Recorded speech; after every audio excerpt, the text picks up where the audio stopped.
tous, et bienvenue sur la chaîne. Donc petite vidéo juste de présentation, pas passer trop de temps dessus non plus. Voilà, motard à 50, pourquoi cette chaîne? Je viens d'avoir 50 ans, j'ai le permis depuis 30 ans mais j'ai jamais eu de moto. Et donc à 50 ans, le cadeau que je me suis fait c'est l'achat d'une moto. Et donc je suis devenu effectivement motard à 50. Et cette chaîne elle va être principalement, elle va avoir principalement pour but, pour objectif de partager ce que je découvre à 50 ans sur le monde de la moto.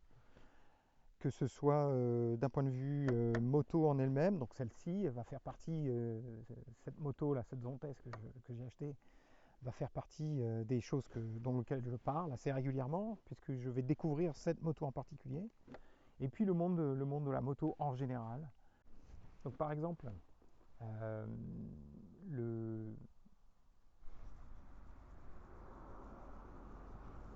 le coût de revient de cette moto en particulier, la Zontes. Et puis je vais également parler de certaines de mes petites sorties en solo, en duo. Le nettoyage et le graissage de la chaîne que j'ai réalisé il n'y a pas longtemps. Je parlerai des côtés positifs, des côtés un peu plus négatifs de la moto. Je suis certain que je vais dire beaucoup de bêtises. Et justement, ça fait partie de mon expérience de motard à 50. C'est que je découvre des trucs, j'ai certains a priori, j'ai des préjugés certainement sur pas mal de choses. Je me fais beaucoup influencer par ce que j'entends, ce que je vois sur internet, beaucoup sur YouTube, donc je visionne beaucoup de trucs sur YouTube. Et sur YouTube, vous allez voir une vidéo qui dit un truc et 10 minutes plus tard, une vidéo qui dit le contraire. Exemple, comment s'occuper de sa chaîne. Donc, eh ben, je vais dire beaucoup de conneries, ça c'est certain. Donc soyez indulgents, je découvre. Si je dis une grosse bêtise, n'hésitez pas à me le faire, à me le faire savoir en commentaire. Soyez sympa. Tout ce qui est vraiment trop agressif, de toute façon, je ne le garderai pas. J'ai pas envie que ce soit une chaîne où les gens s'insultent ou m'insultent. Donc voilà, ça suffit au niveau de l'intro, je pense. C'est assez fait. Donc eh ben, c'est parti. La prochaine partie de cette toute première vidéo, on fera le tour de la moto. Une vidéo que j'ai déjà tournée il y a un moment. J'ai juste le montage à faire. Donc voilà. Donc la Zontes T310 Euro 4. La voici dans toute sa splendeur. Donc moteur de 312 cm3, monocylindre, injection Delphi, frein à disque à l'avant, frein à disque à l'arrière, simple disque à l'avant, des roues de 17 pouces sur les deux roues, ABS Bosch. Le simple disque là qu'on a à l'avant, il est largement suffisant. On va continuer à faire le tour. Petite gueule, comme je l'ai déjà dit, petite gueule de Transformer quand même, moi je trouve.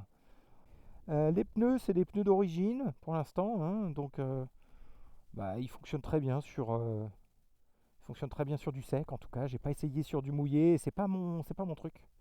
Je sors pas sur mouillé, donc je sais pas ce que ça vaut sur mouillé. Si vous avez vous aussi une Zontes ou que vous avez cette marque CST, n'hésitez pas à me dire si ça fonctionne bien sur mouillé. Au niveau des optiques avant, donc face avant, vous avez un bec un petit peu à la mode GS, je pense.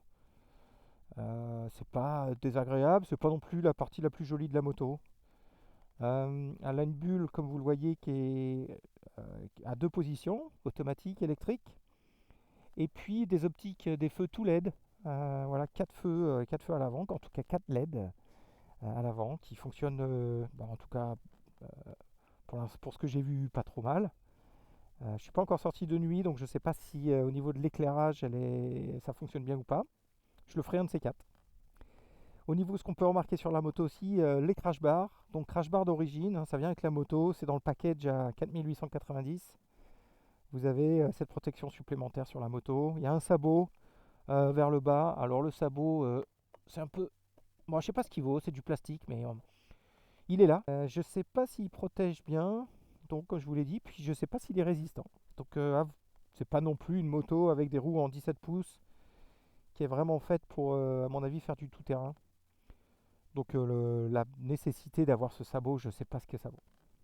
Les autres choses remarquables, donc on a les pare-mains ici qui sont d'origine aussi agréables. On a ici, je ne les ai pas encore mis, mais des parties en plastique qui viennent protéger cette partie en aluminium. Toutes les parties en aluminium d'ailleurs sont ionisées, elles sont belles, elles sont la même couleur, un petit peu doré, un peu or. Tout est estampillé Zontes, que ce soit les parties plastifiées là, sur les barres, sur les poignets ou certaines pièces en métal. Zontes, Zontes ici, Zontes à nouveau ici, Zontes plusieurs fois écrit sur le moteur, Zontes sur cette partie-là, Zontes sur le bras à l'arrière, Zontes sur le truc en plastique, protège la projection. Donc il y a de la marque, hein. Il y a de la marque Zontes, mais tout ça justement ça montre que c'est fait aussi dans les usines et produit par Zontes directement. L'accroche du Shad 46 s'est fait sans trop de problèmes. L'autre chose à expliquer sur la moto, donc installer le cadre pour les valises en plus du top case, c'est très très simple sur ce cadre là. Vous avez des vis ici, 4 vis qui se placent sous la selle, plus une accroche au niveau du cadre en alu, et ça bouge pas. Voilà, c'est franchement ça bouge pas. Donc si vous avez ça, moi sur l'ancienne c'est ce qui m'était arrivé, j'avais mis ce dispositif, elle est tombée donc deux fois, une fois sans, ça m'a pété les pédales et ça m'a pété le repose-pied à l'arrière. Et la deuxième fois, elle est tombée, elle s'est couchée toute seule, hein, j'étais à l'arrêt. Et ça m'a servi de protection. J'ai rien cassé en fait. Donc le pare-chute à l'avant plus le cadre de porte-valise à l'arrière ont fait que la moto elle a rien eu du tout. Elle s'est posée sur le côté, point. L'amortisseur, il fonctionne bien aussi. Ici vous avez l'accroche disque anti-vol de série, mais je ne sais pas s'il est homologué, je ne sais pas ce qu'il vaut, donc je ne sais pas si ça fonctionne. Et puis je m'en servirai pas. Moi j'ai la chaîne effectivement dans le top case. Ce qui est sympa, en tout cas moi, ce que j'aime bien sur cette moto, c'est le lèche-roue. Alors ça lui enlève, à mon avis, quand même pas mal de qualité de baroudeuse dans la boue en particulier. D'abord, vous voyez, c'est pas franchement des pneus qui sont faits mais pour peu qu'on aille un peu dans la boue avec cette moto, le lèche-roue, il est, à mon avis, il doit vite se pourrir, quoi. Donc moi, je trouve qu'elle est jolie en mode routière, ça fait joli. Avec l'éclairage, les clignots qui sont posés dessus comme ça, je trouve que c'est pas mal. Sous la selle, vous avez l'éclairage, vraiment l'éclairage en lui-même, avec le feu de stop et qui fonctionne bien. LED aussi. Il y a une sortie double pot avec un bruit à la sortie qui est pas dérangeant et qui est pas non plus. Euh, bon, c'est pas un bruit super excitant non plus, je trouve. En plus, il faut dire que je conduis maintenant et je sors systématiquement avec les boules caisses, donc c'est pas ce bruit, le bruit qui sort du pot d'échappement, et voilà, il n'est pas dérangeant, mais c'est pas le plus beau qui soit. On entend plus le bruit du moteur qui remonte par les prises d'air là, quand on conduit la moto finalement que la sortie de pot.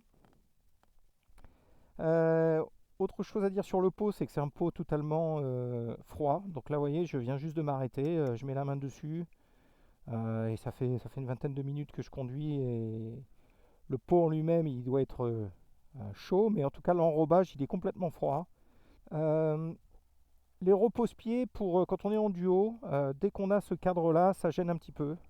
Et pour peu qu'on ait les valises installées, bah, ça gêne franchement. Ce qui veut dire que le passager va poser ses pieds un peu plus en avant, et étant donné qu'il pose ses pieds un peu plus en avant, bah, ça va vous gêner vous dans votre position. Donc c'est une moto qui est quand même en elle-même, une fois que vous êtes dessus, si vous êtes à deux, elle prend le duo, il n'y a pas de souci. Par contre, c'est pas la plus confortable à deux, ça c'est certain. Il n'y a pas grand-chose d'autre à dire au niveau de ce premier petit tour. Peut-être ce qu'on peut faire, c'est la procédure de mise en route. Donc en fait la moto, et là je l'ai éteint et j'ai bloqué le Neyman. Donc là la moto elle peut pas démarrer. J'ai la clé sur moi, puisque c'est un démarrage, c'est une moto sans contact, hein, démarrage sans contact. Et la manière dont ça fonctionne, c'est qu'il faut lui indiquer donc, que vous voulez démarrer. Et donc vous avez cette clé ici, le symbole de clé, vous allez double-cliquer. Et c'est le double-clic qui va indiquer que vous voulez démarrer. Et donc double-clic, la moto se met à clignoter, elle fait sa petite procédure de démarrage au niveau de l'écran. Et ensuite vous êtes prêt. Donc le Neyman s'est déverrouillé automatiquement. Et pour vous remontrer, donc là le Neyman est complètement déverrouillé. Si je veux arrêter la moto, je remets en position complètement à gauche, je laisse appuyer, la moto s'éteint et le Neyman s'est réenclenché. Si vous avez la moto qui est Neyman désenclenché, voilà, vous n'avez plus la sécurité, que vous arrêtez votre moto, que vous allez faire, vous descendez de la moto et vous vous en éloignez, quelqu'un prend votre moto, dès qu'il va tourner le volant, le guidon un peu trop à gauche, tac, elle va se coincer. Et avec un peu de chance, ça va empêcher que votre moto aille très très loin, quoi.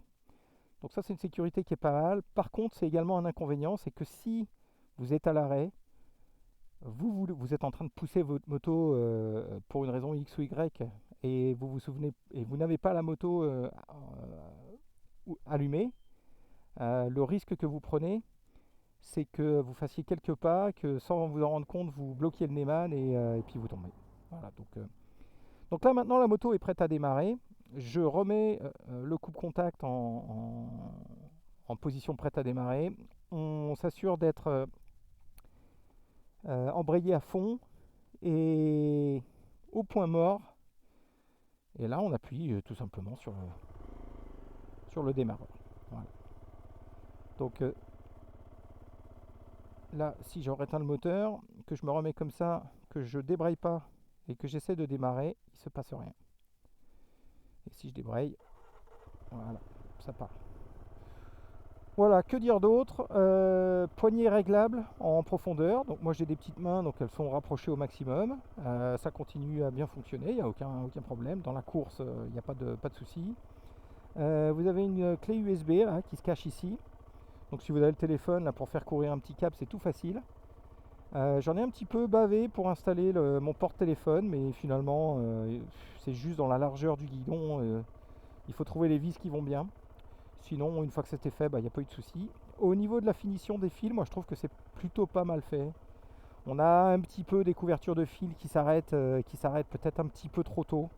Dans la finition, ça aurait pu aller un peu plus loin. Mais sinon, à part ça, franchement, c'est tout ce que j'ai à dire. Elle est très très chouette. Et dans cette gamme de prix, les niveaux de finition sont, à mon avis, excellentes. Très très très bonnes. Avant de continuer, donc je vais rééteindre le moteur. Les autres aspects de la moto, c'est que comme tout est électrique, vous avez la bulle qui est électrique et l'ouverture du réservoir est électrique et l'accès à la batterie sous la selle également électrique. Donc vous avez toutes ces commandes qui sont ici. Et donc vous avez donc ici la bulle position haute, position basse, donc deux positions. C'est quand même une belle différence de position. On gagne bien ouais, presque 10 cm. Allez, je vais dire. Presque 10 cm.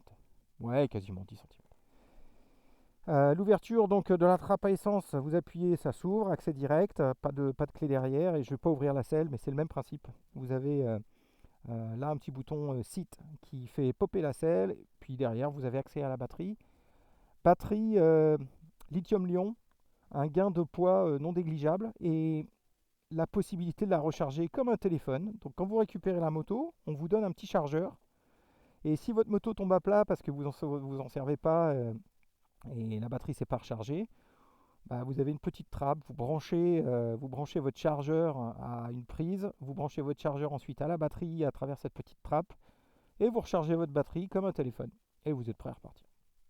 Ma foi, c'est à peu près tout. Je crois que j'ai déjà parlé du compteur, il a toutes les infos nécessaires dessus. Et donc on va repartir, on va continuer la balade. Si vous avez d'autres questions en commentaire, si vous avez d'autres questions, mettez-les moi en commentaire dans tous les cas. Allez, il n'y a personne. C'est parti. À très bientôt sur la chaîne. Abonnez-vous si vous voulez en savoir un petit peu plus. Et puis voilà. Bye.